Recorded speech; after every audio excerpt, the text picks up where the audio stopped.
अध्याय 8। पूरी भक्तों के संग लीलाएं। श्री चैतन्य महाप्रभु पूरी लौटने हेतु तत्पर थे।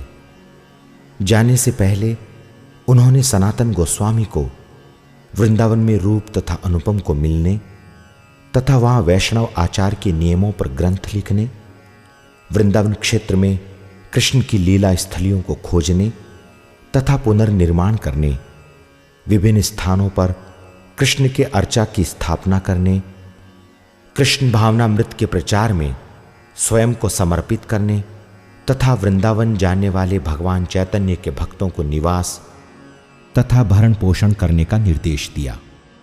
पुरी में महाप्रभु रघुनाथ दास को मिले। रघुनाथ दास असाधारण समृद्ध जमींदार परिवार से थे। बचपन में उन्हें हरिदास ठाकुर की सेवा का सुअवसर मिला था तथा इस प्रकार हरिनाम के जप के आस्वादन के विकास तथा श्री चैतन्य महाप्रभु से जुड़ने की अभिलाषा जागृत हो गई। यद्यपि उनके माता पिता पवित्र थे तथा श्री चैतन्य महाप्रभु को समर्पित होते हुए भी रघुनाथ को जाने नहीं देना चाहते थे, उन्होंने परम आह्लादित किशोरी के संग उनका विवाह ये सोचते हुए कर दिया कि उसे ये सांसारिक जीवन में बांध कर रख सकेगी, परंतु ऐसा नहीं हुआ। गौरांग के सन्यास लेने के बाद रघुनाथ दास शांतिपुर में गृह त्याग की अपनी इच्छा व्यक्त करने उनसे मिलने गए। भगवान ने उत्तर दिया, पागल अनुयायी मत बनो, अभी घर रहो तथा एक साधारण आसक्त संसारी की भांति व्यवहार करो, पर अंतःकरण में तुम्हें सदैव कृष्ण का स्मरण करना चाहिए। अंततः तुम्हें कृष्ण की पूरी तरह से सेवा करने का अवसर मिलेगा। अतः रघुनाथ दास वापस लौट गए तथा 1 वर्ष तक उच्च श्रेणी के व्यापार प्रबंधक के रूप में कार्य किया। अगले वर्ष उन्होंने पुनः गृह त्याग कर पुरी जाने का निश्चय किया, परंतु कुछ दूर जाने पर ही उन्हें पकड़ लिया गया तथा उनके पिता के सेवकों द्वारा वापस लाए गए। ये एक क्रम सा बन गया। बार बार रघुनाथ भाग जाते तथा पुनः उनके पिता अपने सेवकों को उन्हें वापस लाने के लिए भेजते। एक दिन पानीहटी गांव में रघुनाथ दास नित्यानंद प्रभु को मिले, जिन्होंने उन्हें भव्य उत्सव के आयोजन का आदेश दिया।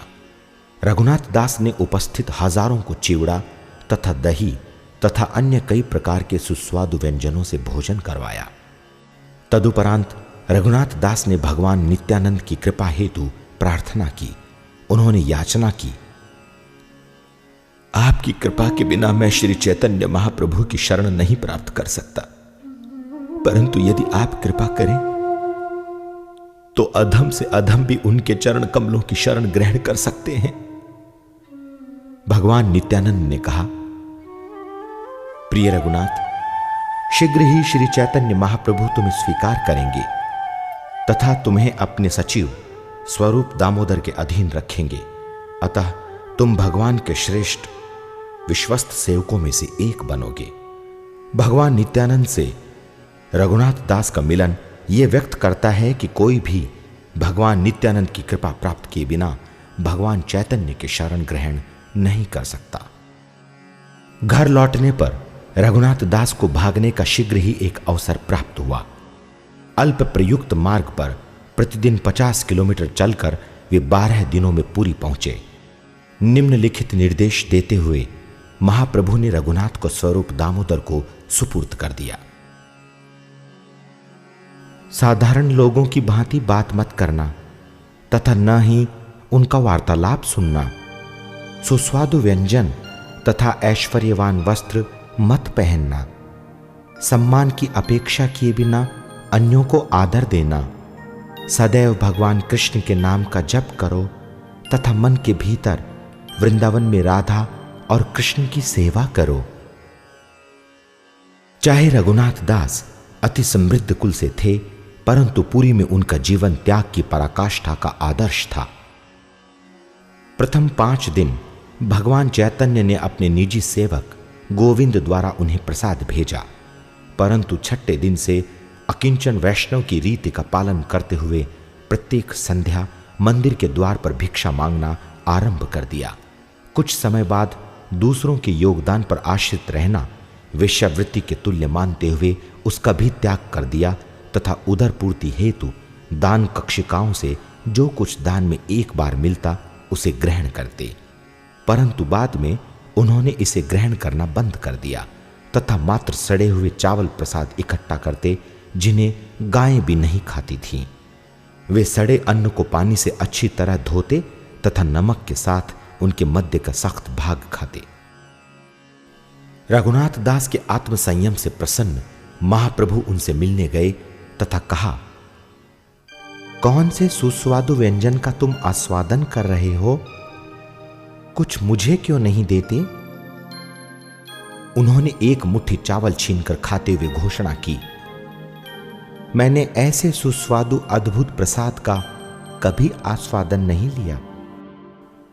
अपने संपूर्ण जीवन में रघुनाथ दास कभी भी इंद्रिय भोग के वशीभूत नहीं हुए। वे मात्र फटा हुआ कॉपिन तथा टांके लगा शॉल ओढ़ते। उनका सिद्धांतों का पालन शिला पर गढ़ी रेखाओं के समतुल्य था। रघुनाथ दास से अति प्रसन्न भगवान चैतन्य ने उन्हें एक गोवर्धन पर्वत की शिला तथा एक छोटी गुंजा यानी छोटे लाल काले बद्री जो वृंदावन में लगते हैं की माला दी। भगवान ने रघुनाथ दास को गिरिराज शिला की पूजा का आदेश दिया जिसमें उन्होंने कृष्ण का प्रतिरूप देखा था। श्री चैतन्य महाप्रभु के कर कमलों से प्रत्यक्ष शिला ग्रहण कर रघुनाथ दास सदैव प्रेमोन्मत्त रहते थे। जब भी बंगाल से भक्त उड़ीसा आते, शिवानंद सेन उनके दल का नेतृत्व करते।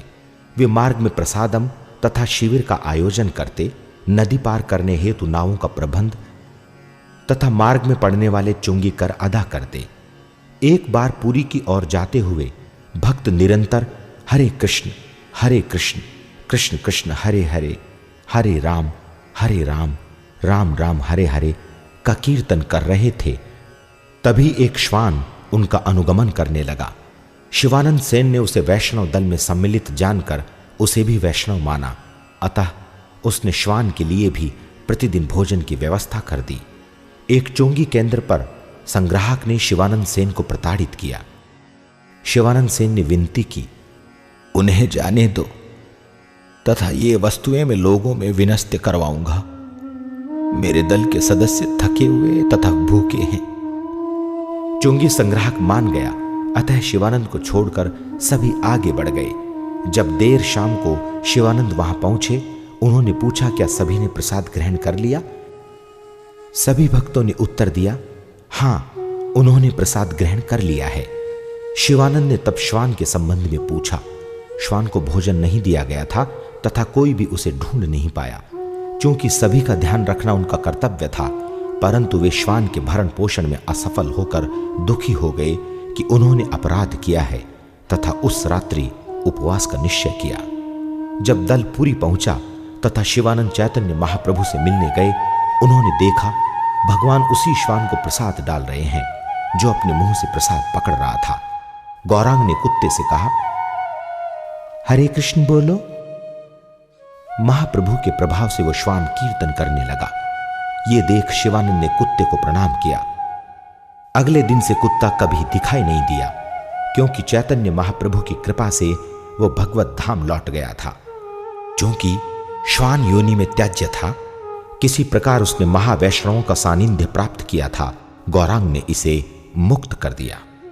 पुरी में महाप्रभु के एक भक्त भगवान आचार्य स्वभाव से अति उदार थे, परंतु स्वरूप दामोदर कठोर नियम निष्ठ थे तथा भक्ति के सिद्धांतों के विरुद्ध कुछ भी सहन नहीं कर सकते थे।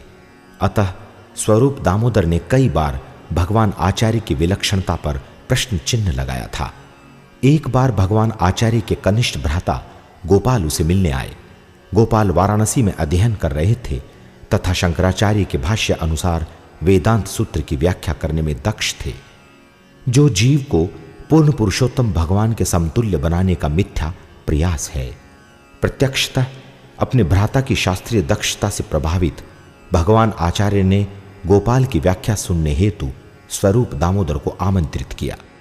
परंतु स्वरूप दामोदर ने क्रोधित हो भगवान आचार्य को कड़ा उत्तर दिया कि उसने अपनी इंद्रियों का औचित्य खो दिया है तथा मायावादियों के संग से बचने की चेतावनी दी, चाहे वो उसके सगे ही क्यों न हो, क्योंकि मायावादी भाष्य सुनकर यशस्वी भक्त भी आध्यात्मिक मार्ग से च्युत हो सकते हैं।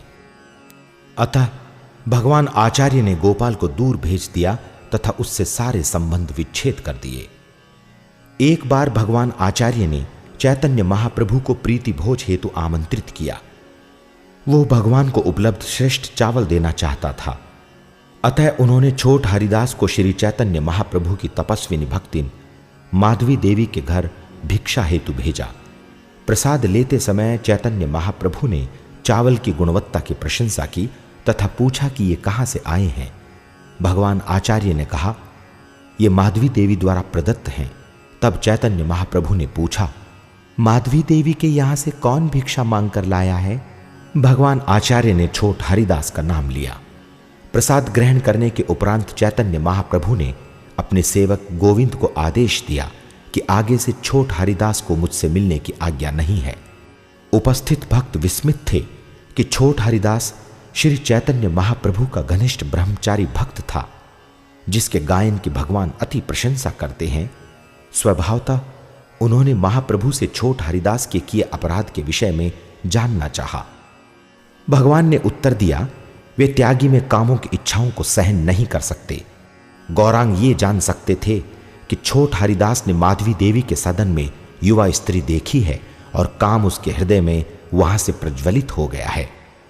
छोट हरिदास के 3 दिन उपवास रखने के उपरांत भक्तों ने चैतन्य महाप्रभु से उसके न्यून अपराध को क्षमा करने तथा वापस बुलाने की याचना की, परंतु गौरांग ने चेतावनी दी कि यदि वे पुनः इस विषय को उठाएंगे, वे छोट हरिदास की उपेक्षा तो करेंगे ही, साथ में पूरी छोड़कर कभी वापस नहीं आएंगे। भक्त घबरा गए तथा महाप्रभु के समक्ष छोट हरिदास की चर्चा नहीं की। भक्तों की मंत्रणा पर छोट हरिदास ने अपना उपवास त्याग दिया तथा मात्र महाप्रभु के बुलाने के लिए व्यग्र रहता।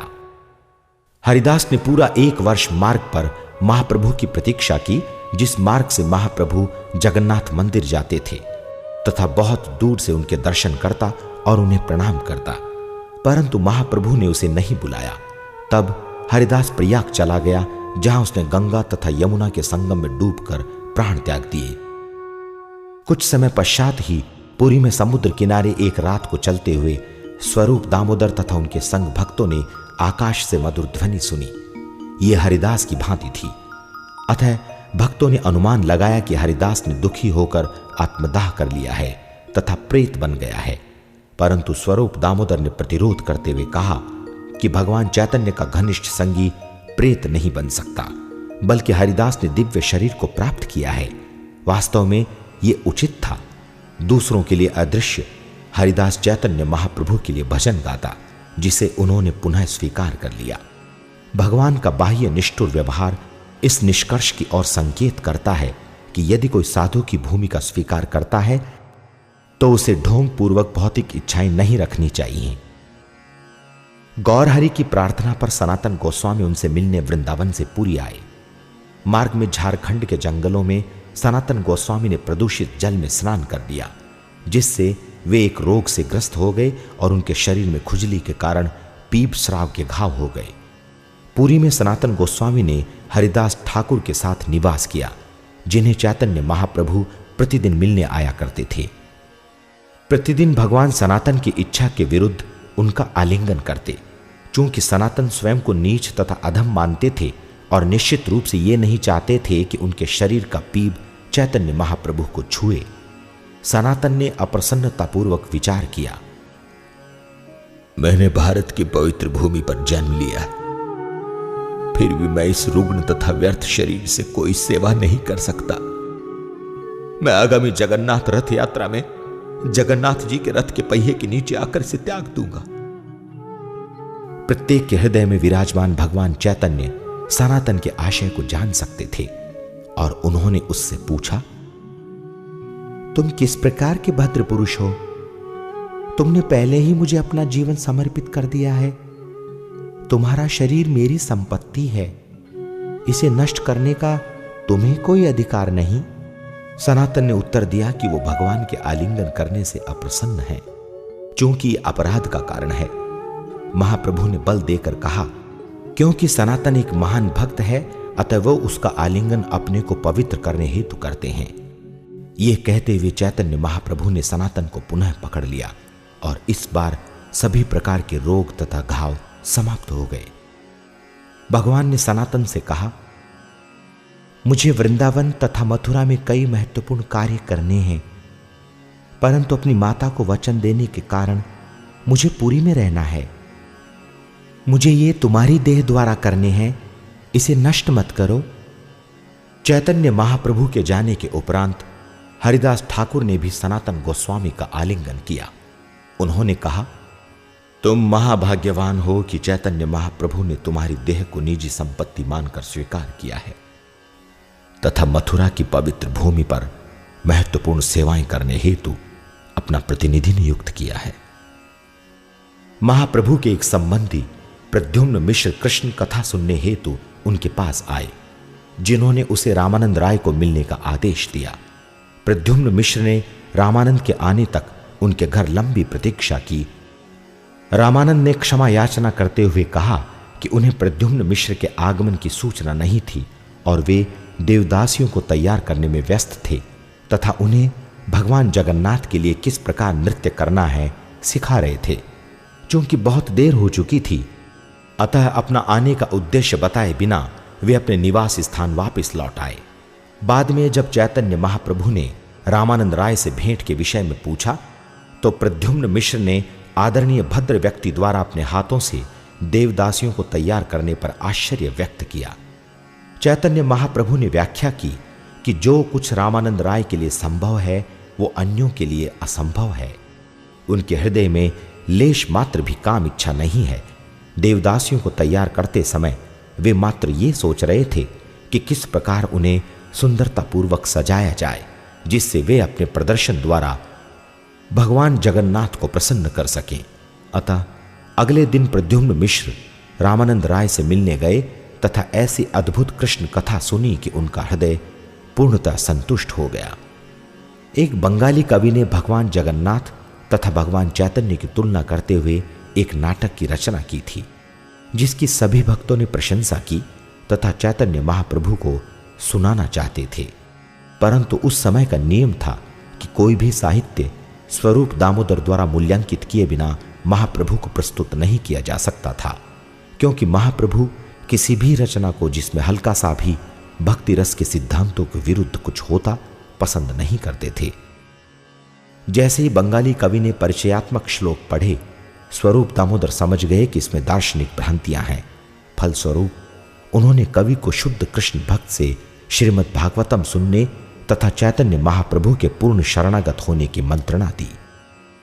इस प्रकार वो महाप्रभु की कृपा प्राप्त करने के योग्य हो पाएगा तथा वास्तव में कृष्ण भावनामृत के ज्ञान को समझ सकेगा। तभी वो कृष्ण भावना भावित साहित्य लिखने के योग्य बन सकेगा। महाप्रभु पुरी में प्रत्येक रात्रि अपने पार्षदों के संग संकीर्तन करते। सहस्त्रों लोग इसमें भाग लेते, जिसमें ब्रह्मांड के उच्च जीव भी सम्मिलित होते। तीर्थयात्रियों के वेश में वे चैतन्य महाप्रभु के दर्शन करने आते। यहां तक कि प्रहलाद महाराज, बलि महाराज, व्यासदेव, शुकदेव गोस्वामी तथा अन्य श्रेष्ठ मान्य व्यक्ति भगवान से मिलने आते। गौरांग को देखते ही वे कृष्ण प्रेम में उन्मत्त अचेत हो जाते। महाराज प्रताप रुद्र ने एक आदेश दिया कि महाप्रभु के व्यक्तियों को जगन्नाथ प्रसाद प्रचुर मात्रा में जितना चाहते हैं उतना दिया जाए। वे सहस्त्रों लोगों के संग कम से कम प्रत्येक रात्रि 4 घंटे तक हरे कृष्ण कीर्तन करते तथा जब थक जाते तो भक्त उन्हें प्रचुर मात्रा में प्रसाद वितरित करते। इस प्रकार सभी ने महाप्रभु के संकीर्तन आंदोलन के आनंद का आस्वादन किया, मात्र कीर्तन, नृत्य तथा प्रसाद द्वारा। एक बार प्रातःकाल जगन्नाथ मंदिर से आते हुए चैतन्य महाप्रभु तथा उनके संग भक्तों ने कीर्तन प्रारंभ कर दिया। उनके दांत हिलने लगे तथा उनका शरीर कांपने लगा तथा झाग से भर गया। कीर्तन इतना आह्लादित हो गया कि भक्त कृष्ण नाम के कीर्तन में पूरी तरह से निमग्न हो गए तथा अपना तन, मन तथा घरों इत्यादि को भूलकर उन्होंने कृष्ण नाम के अलावा कुछ अनुभव नहीं किया। जब मध्याह्न तक कीर्तन चल रहा था तथा भक्त 10 घंटे से नृत्य तथा कीर्तन से शिथिल हो गए, नित्यानंद ने महाप्रभु को, जो अभी पूरी तरह से नाम रूपी दिव्य सुधा की समाधि में थे, बिना आघात पहुंचाए कीर्तन बंद करने का उपाय सोचा। स्वरूप दामोदर को छोड़कर जो मृदुता से कीर्तन कर रहे थे, नित्यानंद ने सभी भक्तों को गाने से रोक दिया। महाप्रभु तब ब्रह्म चेतना में आए तथा पूछा कि कीर्तन को क्या हुआ। नित्यानंद ने तब उत्तर दिया कि अब मध्याह्न है, परंतु महाप्रभु ने अभी तक अपने दैनिक कार्य तथा प्रसाद ग्रहण नहीं किया। यह दैनिक क्रिया थी कि महाप्रभु के प्रसाद ग्रहण करने के उपरांत गोविंद कुछ क्षणों के लिए उनके अंग मर्दन करता।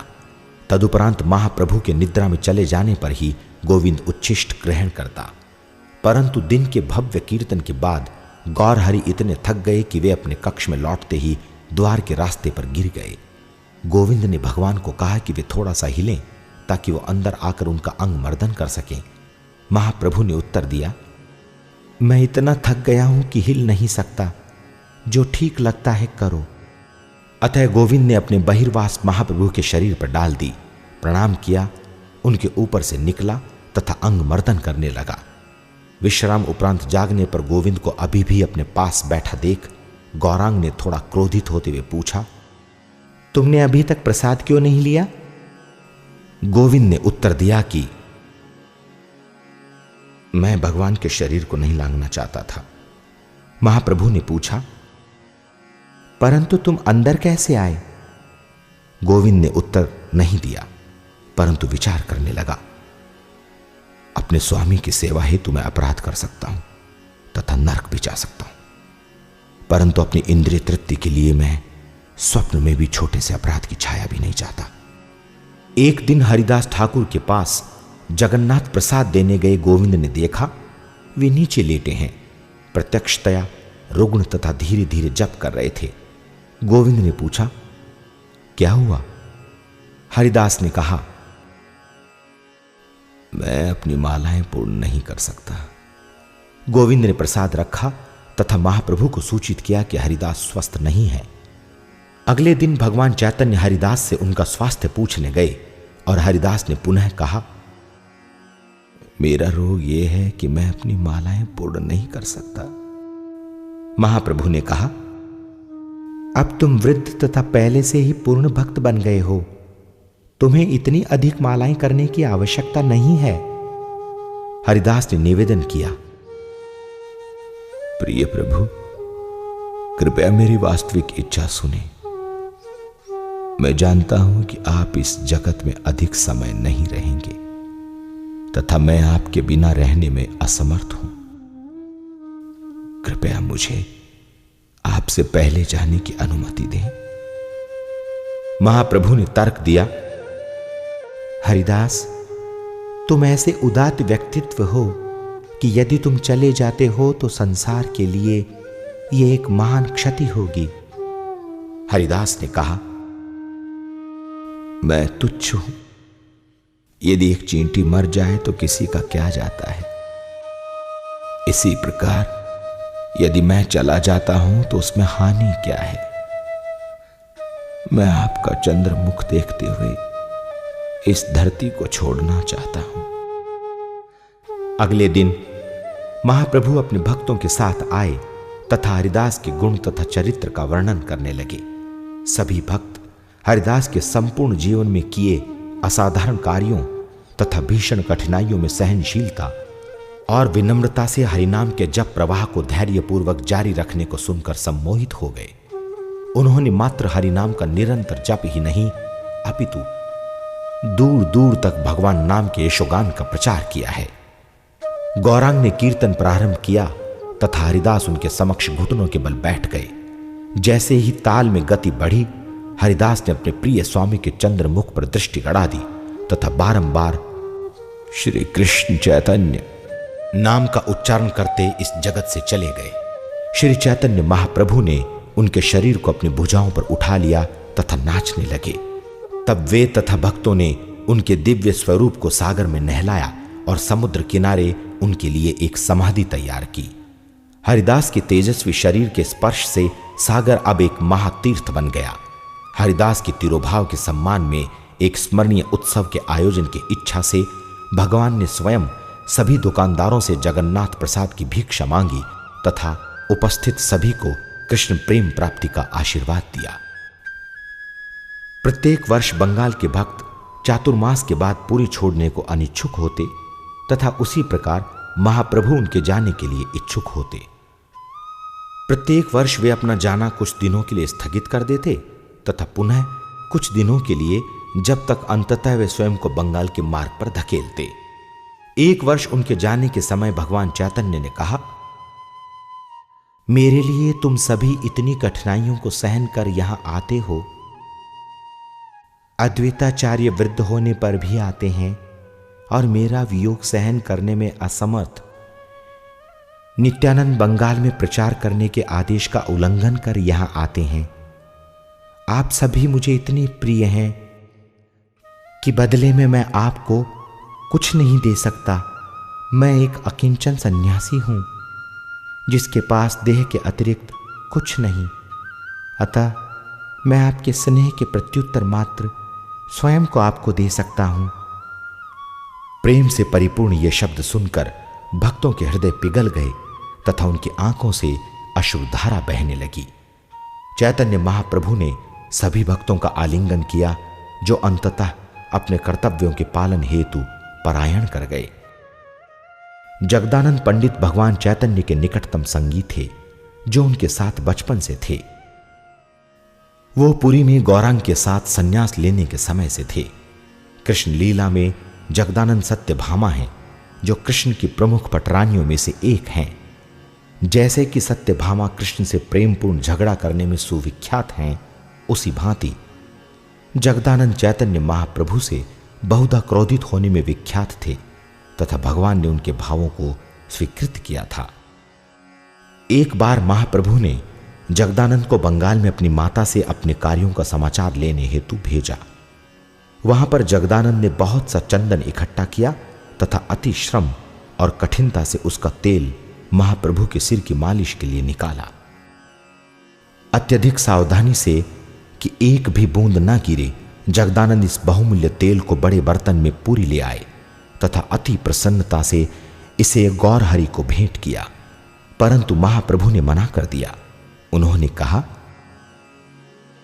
मैं एक सन्यासी हूं, यदि मैं इस सुगंधित तेल का उपयोग करूंगा लोग सोचेंगे मैं एक स्त्री को रखता हूं। तुम्हारा अथक प्रयास फलीभूत होगा यदि तुम इसका उपयोग जगन्नाथ मंदिर के दीप जलाने में करोगे। क्रोधित जगदानंद ने चंदन के तेल का बर्तन उठाया, आंगन में फेंक इसे नष्ट कर दिया और अपने निवास स्थान पर वापस चले गए। उसने द्वार को चटखनी लगा दी तथा उपवास कर 3 दिनों तक बिस्तर पर पड़े रहे।